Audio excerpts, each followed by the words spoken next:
ব্যথা, এত যন্ত্রণা, তথাপিও আমরা হরিকথা শ্রবণ করব। কেনই বা শ্রবণ করব? হরিকথা শ্রবণ করলে আমাদের কি হবে? শ্রবণ করলে আমরা কি ফল পাব? সর্বপ্রথমে আমাদের জানতে হবে, আমরা যারা যারা এই হরিবাসরে এসেছি হরিকথা শ্রবণ করতে, এখানে আমাদের প্রত্যেকের একটাই পরিচয়। সেটা কি বলুন তো? আমাদের প্রত্যেকের একটাই পরিচয়, সেটা কি?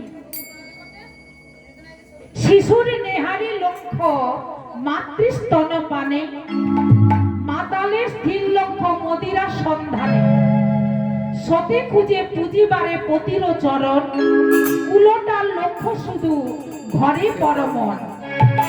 বাঁদরের লক্ষ্য দেখো ফলেরও বাগান, শকুনের লক্ষ্য হয় দুর্ভাগাড়ের সন্ধান।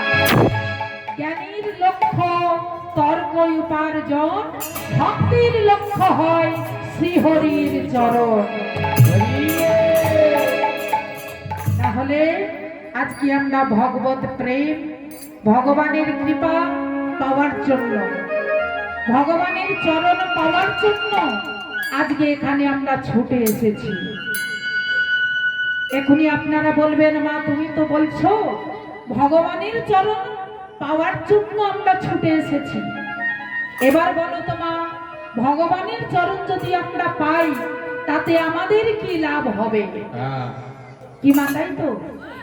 তাতে আমাদের কি ফল হবে? ভগবানের চরণ যদি একবার আমরা পেতে পারি, তাহলে এই দুঃখ কষ্টের সংসারে আর ফিরে আসতে হবে না।